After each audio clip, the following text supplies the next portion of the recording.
Today, the NFL season opens, but one man who can is Floyd, and we have to get into this story right away. Floyd Mayweather, who fights Andre Berto on Saturday night, took an intravenous injection that was banned under anti-doping agency guidelines on the eve of his fight with Manny Pacquiao in May, according to a report. SB Nation said Mayweather's medical team told collection agents that IV of saline and vitamins was given to Mayweather for rehydration purposes following the weigh-in. Although the substances were not banned by WADA, the fact that they were given intravenously was not allowed. According to the report, such injections and infusions are banned because they can be used to dilute or mask the presence of another substance. Mayweather was not available for comment Wednesday night. Skip, your reaction. Stephen A. Smith, this story really makes me wonder about what your man Floyd Mayweather Jr. has been up to. Because we all know that Floyd Mayweather Jr. has been out front for the sport of boxing, trying to clean it up in the fight against steroids. And now I'm starting to wonder if all that was just an act. A lot of bluster, a lot of sleight of hand, deflection of blame, because maybe he was trying to deflect any scrutiny off himself, Floyd Mayweather Jr. And it seems extra hypocritical today because I remind you, as you well know, that Floyd and members of his camp publicly accused my man, Manny Pacquiao, of PED use, and my man Manny was so offended, he took them to court, and he won. And I also remind you that my man Manny, the night of that fight in Las Vegas, May the 2nd, was denied the ability to take a pain-killing injection in his torn rotator cuff because he had not submitted the day before the proper paperwork. So meanwhile, that day before, right after the weigh-in in Las Vegas, what happened? According to this report by Thomas Hauser and SB Nation, Floyd Mayweather Jr. went straight home and took an IV that is against the rules unless you're granted an exemption. By the way, that exemption was not granted by the U.S. anti-doping agency for 18 more days. They did it in hindsight. In retrospect, they said, oh, well, we're going to say it's okay 18 days after the fight. And it wasn't until 20 days after the fight that the U.S. anti-doping agency thought it might be a pretty good idea to inform the Nevada Athletic Commission that Floyd got this exemption for therapeutic use, this IV. Let me tell you what this IV reportedly had. It had 750 milliliters of whatever solution. It was saline and vitamins. Doesn't matter what it was. Saline solution. 750 milliliters went into Floyd's body, according to this report. The World Anti-Doping Agency that Molly referred to, the one I hang my hat on, the Olympic Testing Agency, says that the cutoff is 50 milliliters. Floyd went to 750 milliliters when only 50 are allowed under Olympic-style testing. Why? As Molly pointed out, because if you put 750 milliliters in your body, which according to the average weight of an average male would be about 16% of your blood system, you can mask whatever's in there. You can cover it up going into a big fight against Manny Pacquiao. It doesn't prove anything, but it smells to highest heaven. And this whole idea of Floyd saying that he's been Olympic tested, this story just shoots holes all through that, because the U.S. anti-doping agency is just this independent arm that operates in this country that you can pay to come and test you for your event. So its integrity has been challenged here. Its credibility is being challenged here because Floyd will call upon the U.S. anti-doping agency to come and test him closer and closer to fights because he's gotten smarter and smarter. Floyd doesn't announce his fights until very close to fight time. Andre Berto, we know, is tomorrow night, September 12th. That fight didn't get announced until August the 4th. So in 4 or 5 weeks, That's all the testing that the U.S. anti-doping agency is able to do. So what happened between the Manny fight and all the way up to August the 4th, Floyd could be doing anything. Olympic testing is 365 days a year, 7 days a week, 24 hours a day. Floyd has never been subjected to that kind of testing. And let me also add, before I hand off to you, Stephen A. Smith, I know this writer, Thomas Hauser. He is a dean of boxing writers. He's now 69 years of age. He wrote the definitive biography of Muhammad Ali that was published in 1991. You could say that he's favorable to Ali, and you could read, I'm going to be objective here. You could read into it that maybe he has an axe to grind against Floyd because Floyd has been so publicly hard on Muhammad Ali. I don't know that. I don't believe that. I just know that Thomas Hauser has been around a long time. He's plugged in boxing circles. He shares some of his other previous reporting about Floyd's whatever. I'm not even going to go into that because I'm going to stay right on this story right here, right now. It raises all kinds of red flags about what happened before that fight.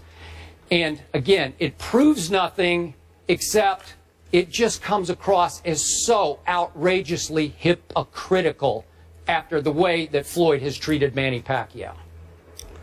Well, your position is incredibly predictable.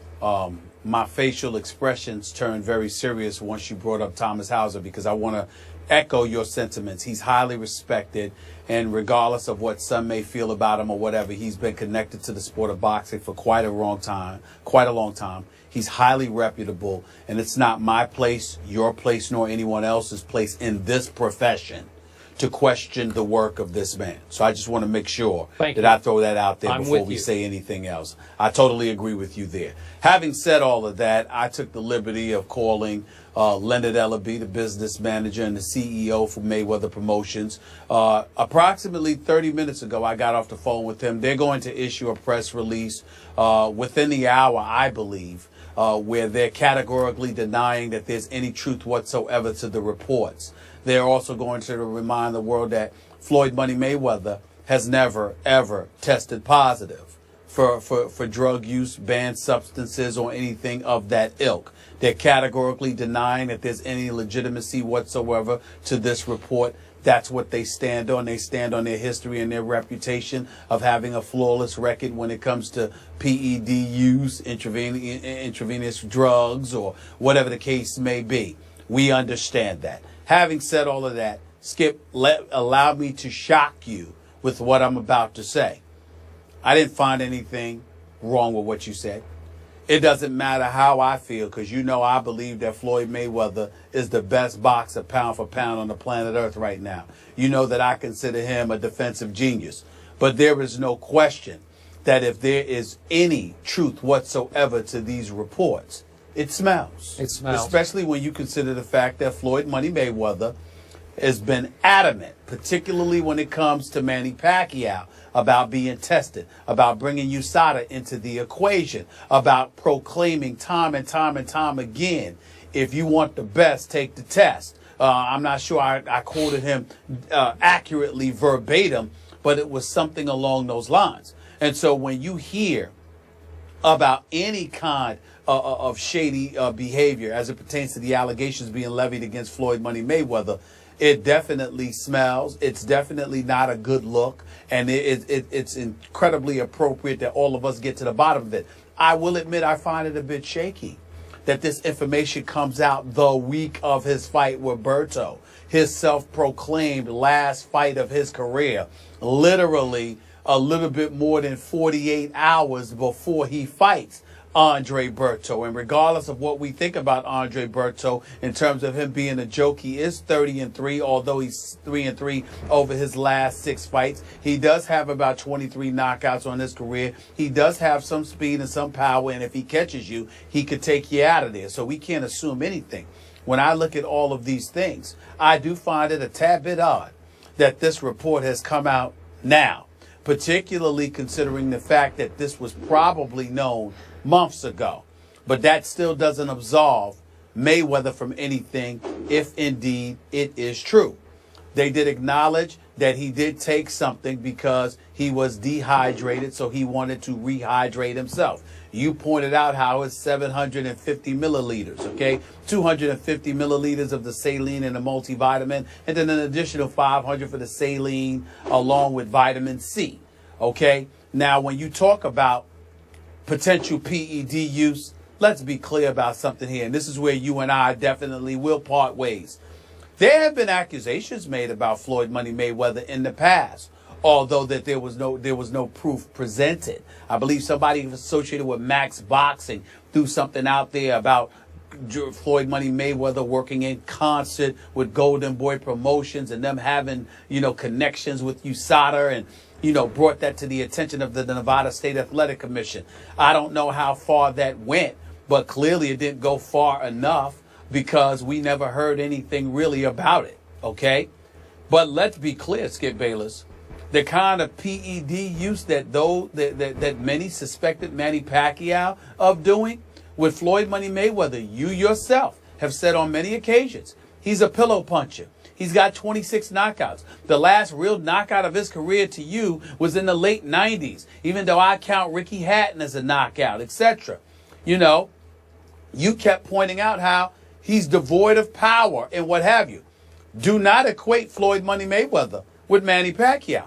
Clottey and Oscar De La Hoya, even though Ricky Hatton's got a glass jaw, what he did to Ricky Hatton, I'm talking about Pacquiao here, what he did to Miguel Cotto, what he did to Antonio Margarito, what he was doing to Sugar Shane Mosley, even though that ended up being a decision when he dropped him in the third round. Manny Pacquiao not only was delivering knockout punches, Manny Pacquiao was also taking punches from much bigger and conceivably stronger individuals at the time that these suspicions about him were raised.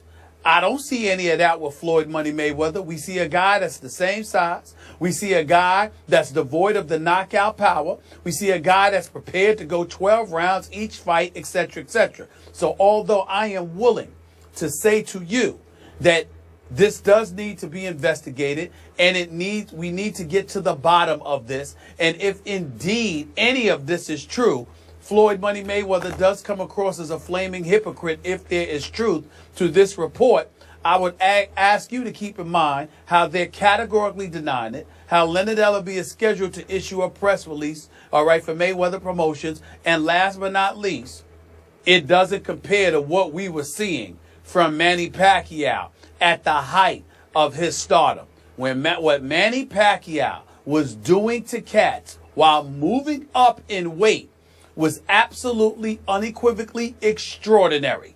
And it raised a whole lot of suspicions. You didn't see anything from Floyd Mayweather to raise suspicions. I would like to point that out. Okay.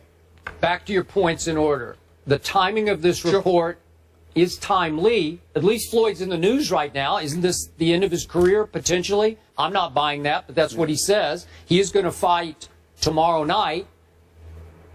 Okay, so I don't have a problem with the timing of the report. I do have a small problem with what you're saying, and I agree with you about Pacquiao. He did seem to get a little stronger as he came up in weight, as he had to, and he was just destroying dudes on the way up. I'm with you on that. But remember this, and you know this about PED use. There are two sides to it. Increasing power, increasing recovery at advancing age. Floyd Mayweather Jr. is now 38 years of age. So I could see where at some point, I don't know this for a fact, but you could resort to it for recovery from some of the beatings that you have taken. Because Floyd has taken some punish. I know he's the greatest defensive boxer ever, but he's taken some shots before. You've talked about him on this show. But I'm saying there could be just recovery involved here. Well, Skip Bayless, he got hit by Sugar Shane Mosley in round 2 of their fight. Yep. He got rocked at the end of the third round by Madonna in their fight. He did. What other beating has he taken? Okay, but I'm just saying these are shots for an aging fighter to take. Well, work with me. Work with me. He got hit by a blow in 2 fights. One by Sugar Shane Mosley, the other against Marcos Madonna. At no other time has he been beat up in his career.